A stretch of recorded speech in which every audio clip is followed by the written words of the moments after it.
আমাদের সরকার যদি পরিচালনা করতে হয়, আমাদের যদি জয়যুক্ত হতে হয়, তাহলেই শুধু আমরা এই যে শহীদ পরিবারগুলি আছে, এই যে আহত পরিবারগুলি আছে, তাদের পাশে সার্বক্ষণিকভাবে আমরা থাকতে পারব।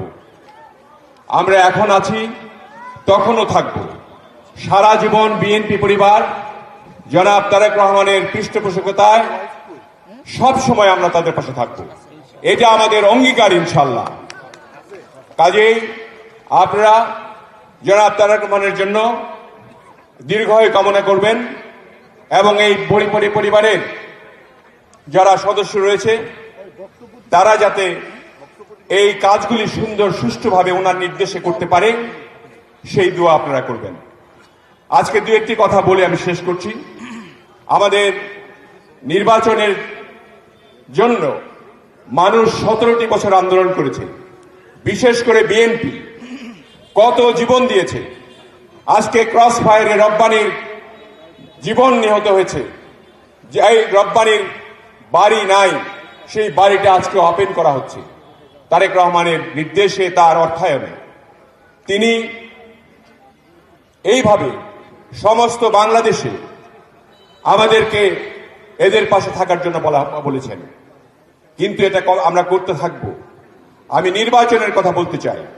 নির্বাচনের জন্য সারা বাংলাদেশের মানুষ যে আন্দোলন করেছে, সেই আন্দোলনের সঙ্গে সম্পৃক্ত হয়ে 5ই আগস্টে সকল রাজনৈতিক দল ছাত্রদের সঙ্গে একত্রিত হয়ে হাসিনাকে বিদায় করেছে, ঠিক না? কাজেই এই আন্দোলনের ফসল হওয়া উচিত একটি সুষ্ঠু, অবাধ, নিরপেক্ষ একটি নির্বাচন। সেই নির্বাচনের জন্য আমাদের অন্তর্বর্তীকালীন সরকারকে আমরা অনুরোধ করেছি। তারা বিভিন্ন সংস্কারের কথা বলছে। এই সংস্কার আমাদের 31 দফা সংস্কার দেওয়া হয়েছে, যেখানে ভারপ্রাপ্ত চেয়ারম্যান মহোদয় সর্বক্ষণে সর্ব জায়গায় আপনাদেরকে বলার জন্য বলেছেন আমরা যাতে সকল মানুষের সঙ্গে থাকি, সঙ্গে সাথে থাকি এবং 31 দফার মাধ্যমে আগামী দিনের রাষ্ট্র যাতে পরিচালনা হয়, সেটা কিন্তু তিনি বলেছেন। কিন্তু এই সরকার, অন্তর্বর্তীকালীন সরকার, সংস্কারের নামে কতদিন নেবে সেটা আমাদেরকে বলে দিতে হবে। সেটা আপনাকে জানতে চান? আমাদেরকে বলে দিতে হবে তারা কতদিন নেবে। একটি মানুষ ভোটের অধিকার ফিরে পাওয়ার জন্য লক্ষ লক্ষ মানুষ আন্দোলন করেছে, কোটি কোটি মানুষ আন্দোলন করেছে, হাজার হাজার মানুষ নিহত হয়েছে। এই ভোটের অধিকার আমরা ফিরে চাই এবং এই ভোট আমরা আগামী এই বছরে 25-এর মধ্যে নির্বাচন চাই।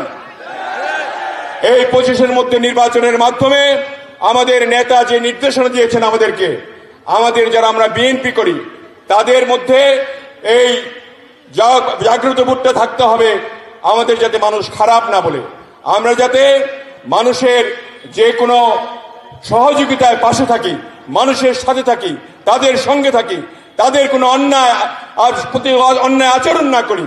আমরা চাই এই দেশের মানুষের শান্তি রক্ষার জন্য, যেরকম শহীদ রাষ্ট্রপতি জিয়াউর রহমানের আমলে মানুষ এখনো মনে রাখে, আগামী দিনে যে সরকার গঠন হবে, যে সরকারের প্রধান হবেন, তাকেও যাতে সারা জীবন মানুষ মনে রাখে। আপনারা কি ভোট তাড়াতাড়ি চান? তাড়াতাড়ি চান? এই ভোট আমরা 2025-এর মধ্যেই চাই।